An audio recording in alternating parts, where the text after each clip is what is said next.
ओम शांति।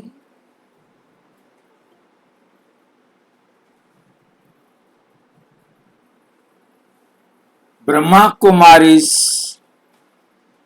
ज्ञान मंथन 4:30 से 9 बजे तक। आप सभी इस ज्ञान मंथन में साथी व सहयोगी बन सकते, जिसके लिए इसी वीडियो के डिस्क्रिप्शन बॉक्स में गूगल मीट का लिंक दिया हुआ है, जिस लिंक के द्वारा आप सहज रीति से जुड़ सकते हैं।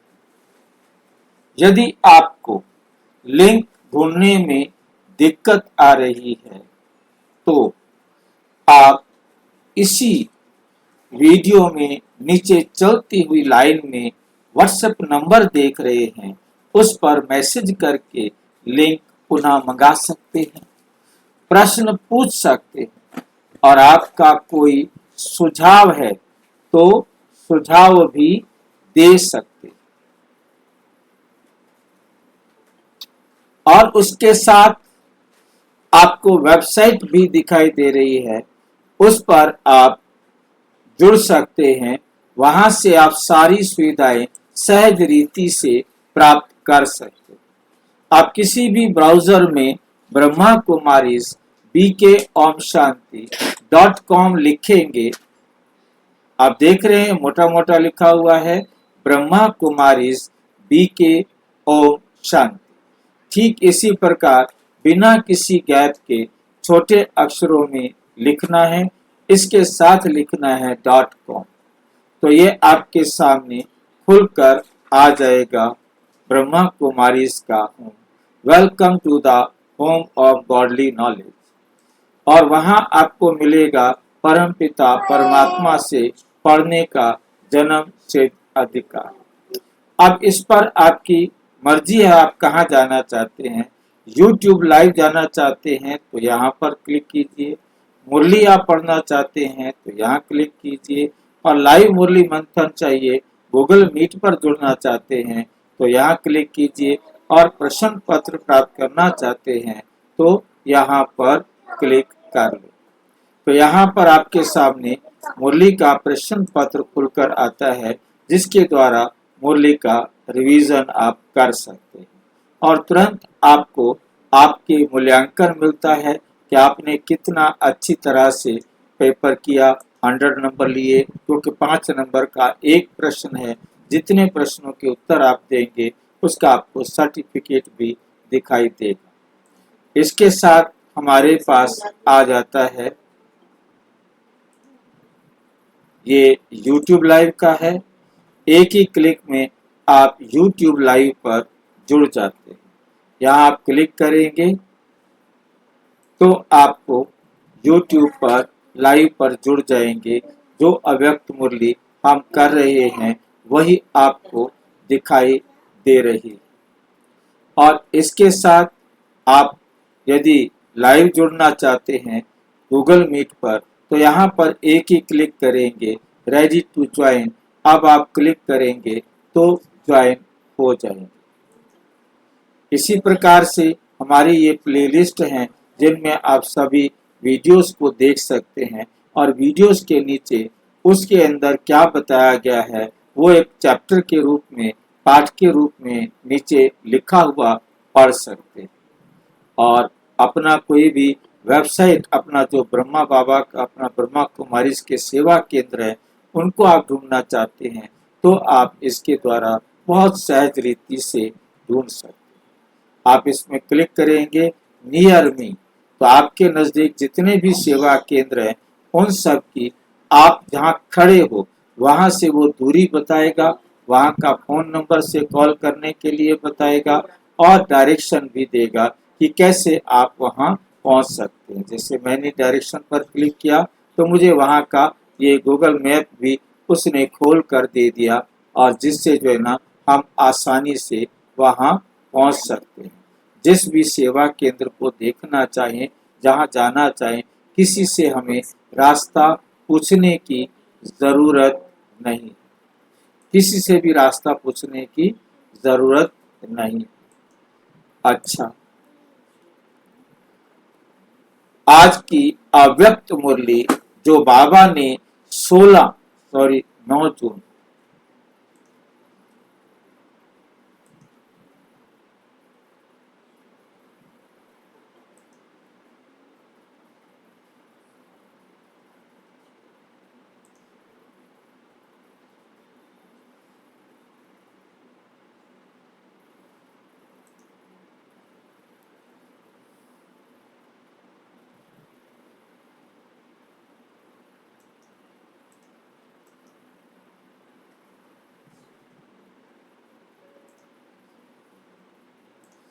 9 जून 1969 की अव्यक्त मुरली हम करेंगे।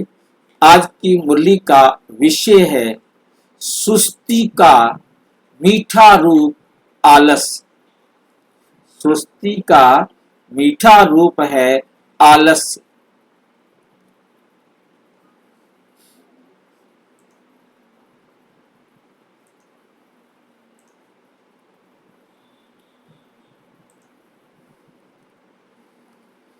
सभी व्यक्ति व्यक्त में होते हुए अव्यक्त स्थिति में हो।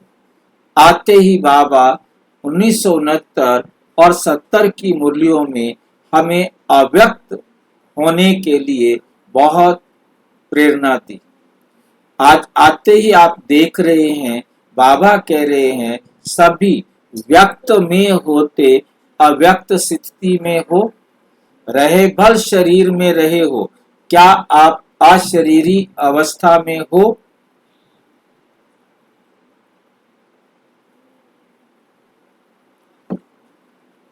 फिर पूछ रहे हैं अव्यक्त स्थिति किसको कहते हैं? अव्यक्त स्थिति किसको कहते हैं? उसकी पहचान है। पहले है अव्यक्त स्थिति की पहचान, और पहचान के बाद फिर है परख। तो इन दोनों बातों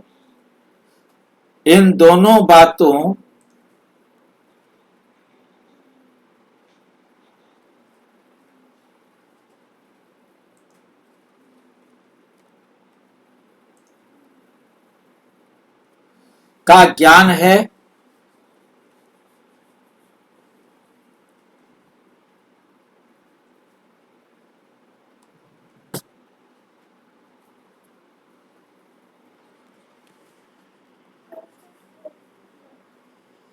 इन दोनों बातों का ज्ञान है।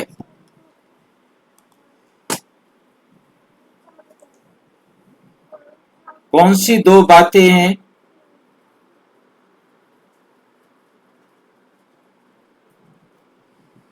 पहले अव्यक्त स्थिति की पहचान, और पहचान के बाद फिर है परख। पहचान और परख, इन दोनों बातों का ज्ञान है। अव्यक्त स्थिति किसको कहते हैं? व्यक्त का भान ना रहे। अव्यक्त स्थिति किसको कहते हैं? व्यक्त का भान ना रहे। व्यक्त में कार्य करते हुए भी व्यक्त का भान कैसे नहीं रहेगा? हम काम कर रहे हैं व्यक्त में, शरीर के द्वारा काम कर रहे हैं, फिर शरीर का काम करते हुए हमें शरीर का भान कैसे नहीं रहेगा? व्यक्त में होते हुए अव्यक्त स्थिति रहे, ये कितना अनुभव भी ये कितना अनुभव भी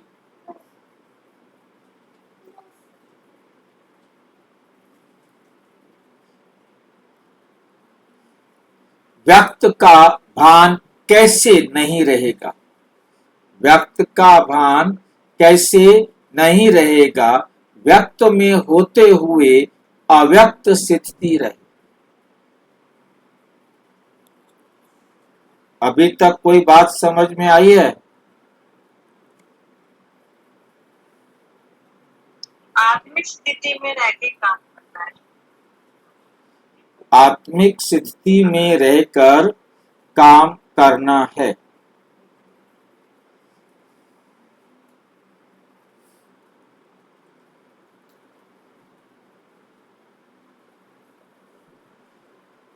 व्यक्त का भान ना रहे, ये बात समझने वाली है। शरीर का भान ना रहे, व्यक्त माना शरीर। आप शरीर में हो, व्यक्त में कार्य करते हुए भी व्यक्त का भान कैसे नहीं रहेगा, ये क्वेश्चन पूछा है। व्यक्त में होते हुए, शरीर में होते हुए अव्यक्त स्थिति रहे, ये कितना अनुभव होता है। आज ये सभी से पूछना है, बाबा बता नहीं रहे हैं। आज ये सभी से पूछना है, अव्यक्त स्थिति में ज्यादा से ज्यादा कितना समय रहते हो। सारा दिन में व्यक्त शरीर में होते हुए अव्यक्त स्थिति में अशरीरी अवस्था में कितना ज्यादा से ज्यादा समय रहते हो। दूसरा क्वेश्चन, ज्यादा से ज्यादा कितना समय होना चाहिए, मालूम है? 8 घंटा। संपूर्ण स्टेज के हिसाब से तो 8 घंटा भी कम से कम है। आपके वर्तमान पुरुषार्थ के हिसाब से 8 घंटा ज्यादा है। कोई ने भी हाथ नहीं उठाया। अच्छा, 6 घंटे तक पहुंचे हैं, वे हाथ उठाएं। कोई नहीं उठाते हैं। अच्छा, 4 घंटे तक जो पहुंचे हैं, वे हाथ उठाएं। कोई ने 4 घंटे में, कोई ने 2 घंटे में हाथ उठाया। इस रिजल्ट के हिसाब से कितना समय पुरुषार्थ का चाहिए? कोर्स भी पूरा हो गया, रिवाइज कोर्स भी हो रहा है, फिर भी मेजॉरिटी की रिजल्ट, इसका क्या कारण है? सभी पुरुषार्थ भी करते हो, उमंग भी है, लक्ष्य भी है, फिर भी क्यों नहीं होता है?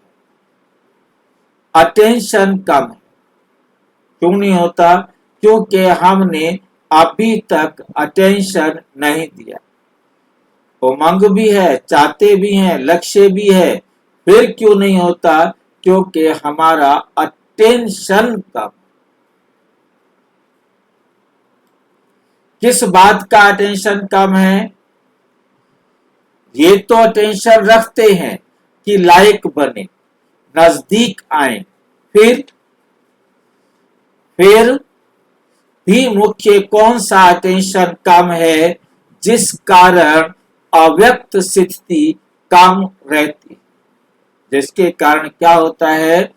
अव्यक्त स्थिति कम रहती है।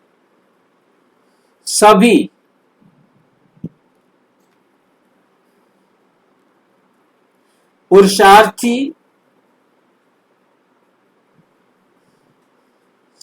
पुरुषार्थी ही यहां बैठे हैं। ऐसे कोई होगा जो कहे कि मैं पुरुषार्थी नहीं हूं? ऐसा कोई होगा जो ये कहे कि मैं पुरुषार्थी नहीं हूं? पुरुषार्थी होते हुए भी कमी क्यों? जब हम सारे पुरुषार्थी हैं, फिर कमी क्यों? अंतर्मुख क्या कारण है? अंतर्मुख रहना चाहते हुए भी क्यों नहीं रह सकते हो? अंतर्मुख रहना चाहते हुए भी क्यों नहीं रह सकते हो?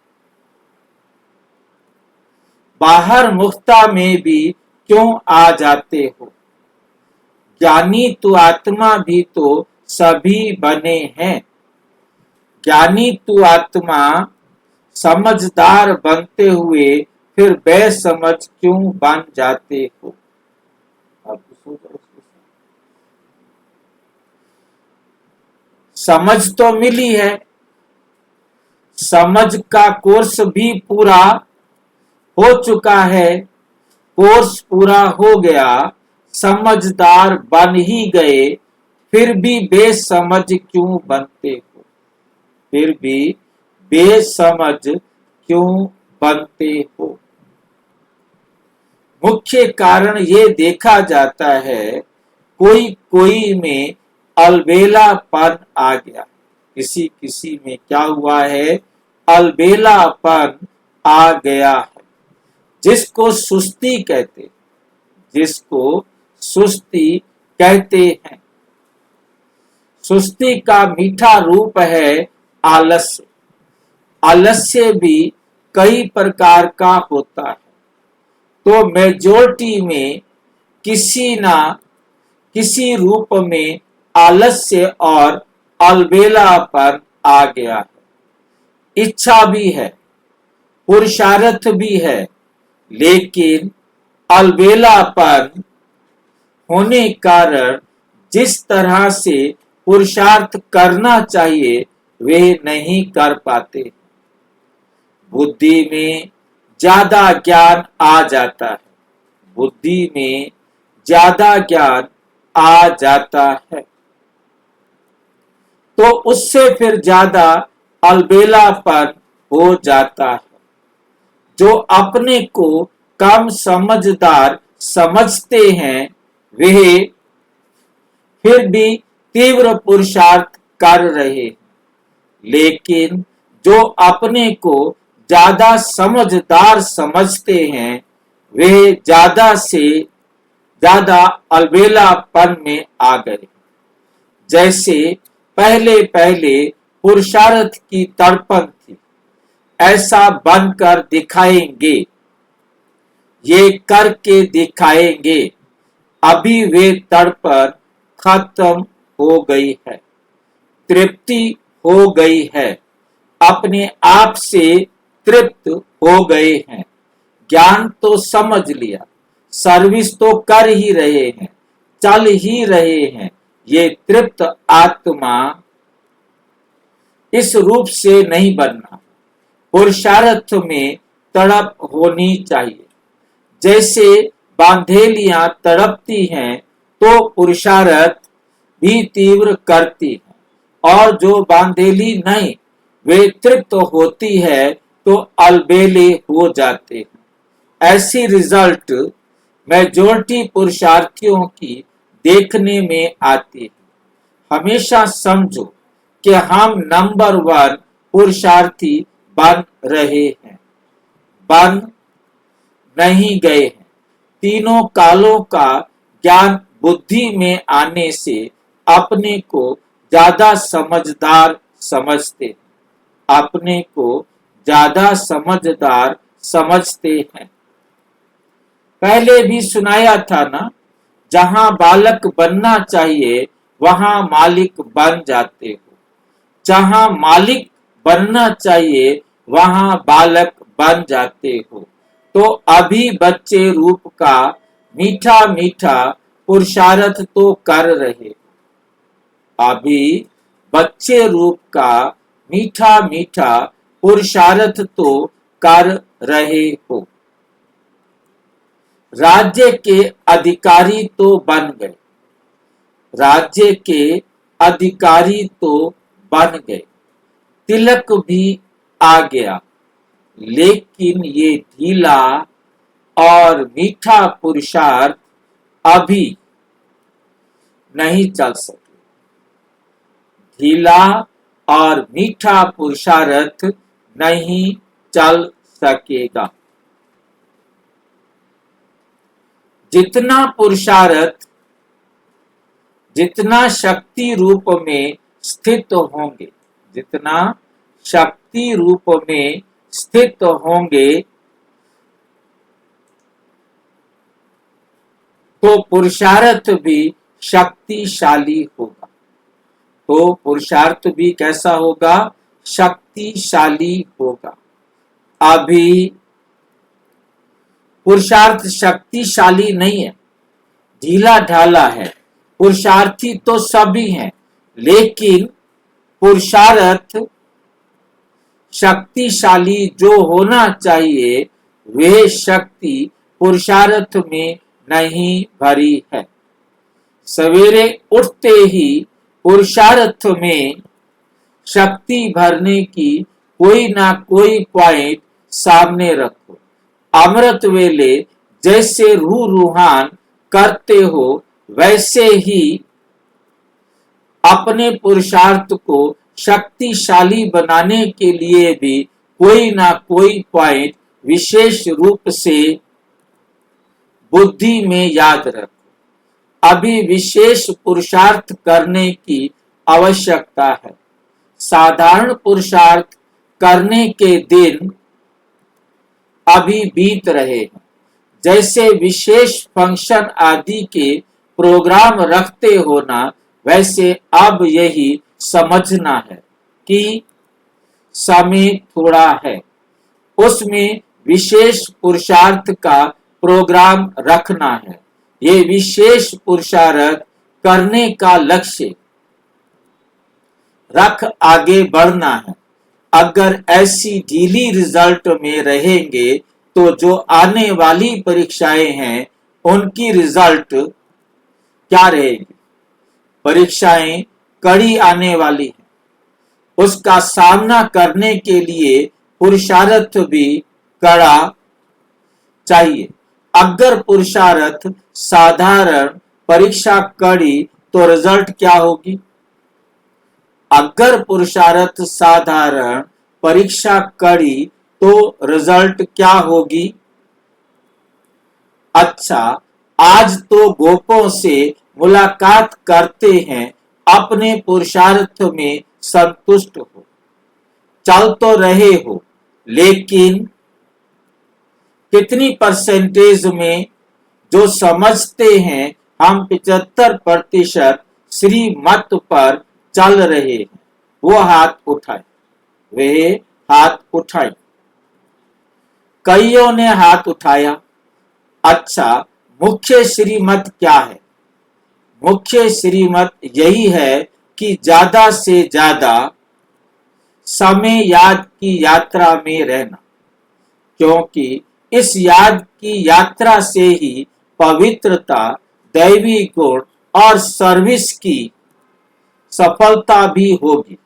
जो 75% श्रीमत पर चलते हैं, उन्हों का याद का चार्ट कितना?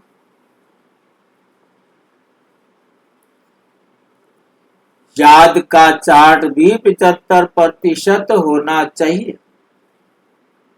24 घंटे में से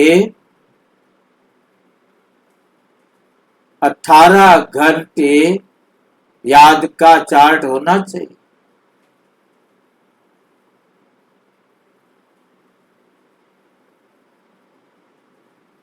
इसको कहेंगे पूरी पूरी श्रीमत पर चलने वाले। 18 घंटे आपका हर एक्ट बाबा की श्रीमत पर हो, तब समझेंगे पूरी पूरी श्रीमत पर चलने वाले।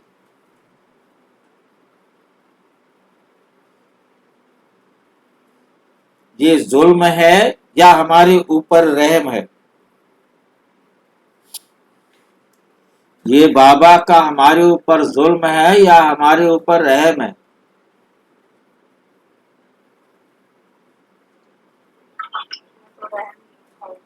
हाँ जी, ये रहम है। बताओ। माइंड पर संकल्प तो आ जाते हैं, ये तो है कि संकल्प में नहीं हम कर पाते हैं, बाकी तो श्रीमत में चलते हैं, बट संकल्प में भी नहीं चलना। थोड़ा संकल्प आए, कैसे कैसे मन में थॉट्स चल जाते हैं, तो वो भी तो 18 घंटे में नहीं आएंगे। क्या करे बताओ? बाबा इतने सख्त नियम बनावे, 18-18 घंटे कहते हैं बाबा मेरी श्रीमत पर चलो।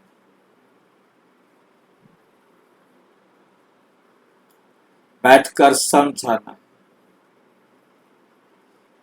आज खास गोपों को आगे किया है, गोपियों को पीछे मंगाया है, क्योंकि जब भी मिलन की कोई बात होती है तो गोपियां जल्दी आ जाती हैं, गोप देखते देखते रह जाते हैं। गोपों को जिम्मेवारी भी देनी है, यूं तो दी हुई है जैसे आप लोगों के चित्र में दिखाया है ना कि द्वापर के बाद ताज उतर जाते हैं। सतयुग त्रेता में ताज होते हैं, जब द्वापर शुरू होता है तो ताज पहनना बंद होता है।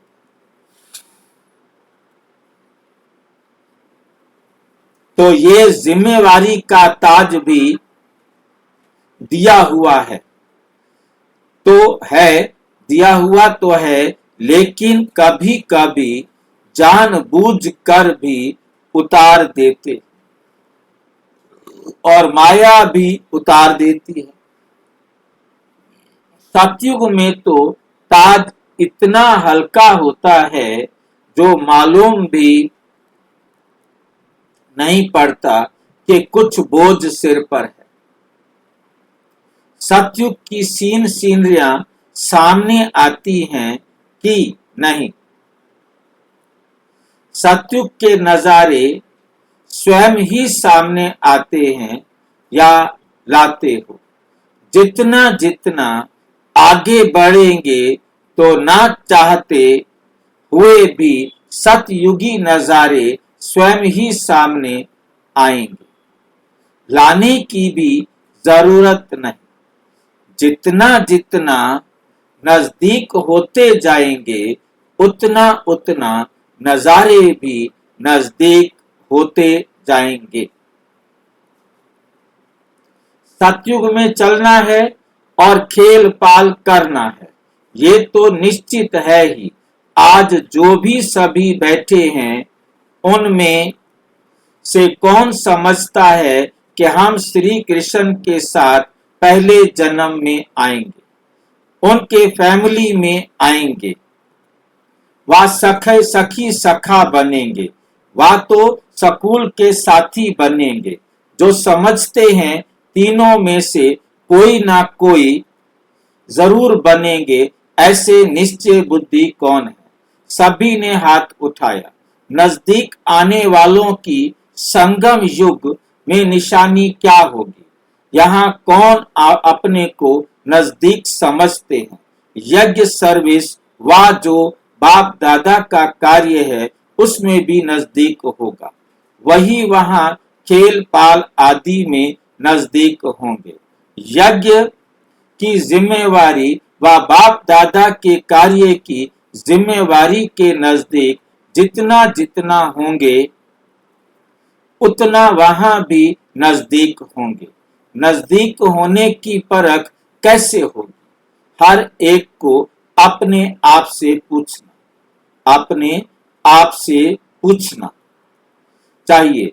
जितनी बुद्धि, जितना तन मन धन और जितना समय लौकिक जिम्मेवारियों में देते हो उतना ही इस तरफ देते हो।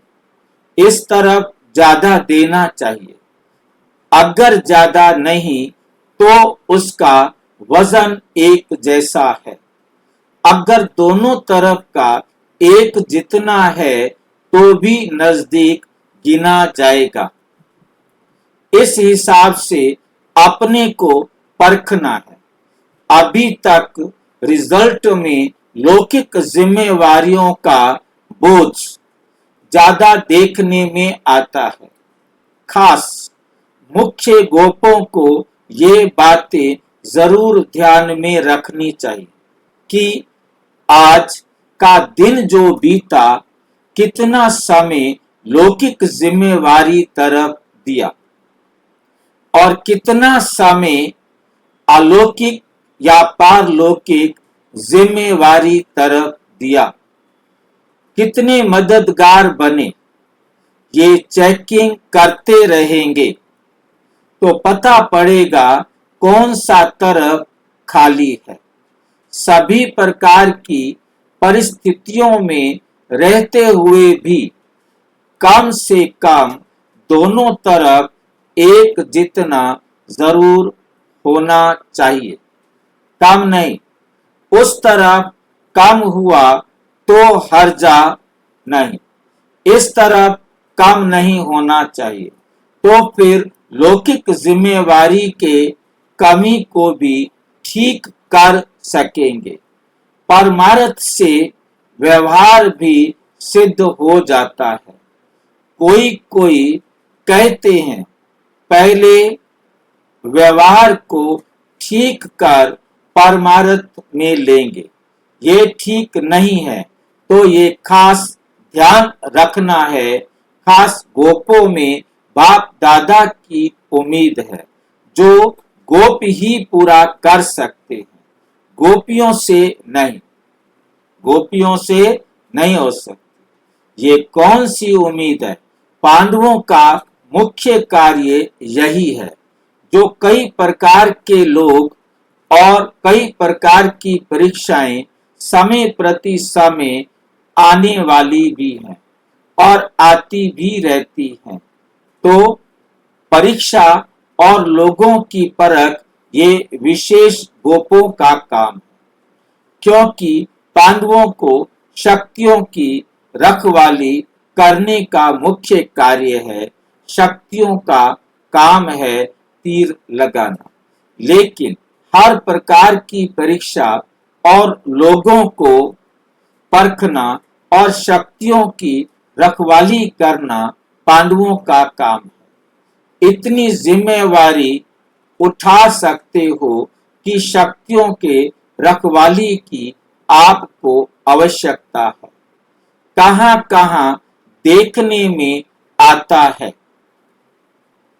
पांडव अपनी रखवाली की ओर से उम्मीद रखते हैं, लेकिन पांडवों को अपनी रखवाली के साथ चारों ओर की रखवाली करनी है। बेहद में दृष्टि होनी चाहिए, ना कि हद में। अगर अपनी ही रखवाली नहीं करेंगे तो फिर औरों की मुश्किल हो जाएगी। अच्छा, ओम शांति। और विस्तार से जानने के लिए प्रजापिता ब्रह्मा कुमारी ईश्वरीय विश्वविद्यालय के किसी भी सेवा केंद्र पर संपर्क करें और यदि कोई प्रश्न है तो 9213106986 पर केवल टेलीग्राम करें। 9650692270 पर केवल व्हाट्सएप करें, फोन नहीं। ओम शांति।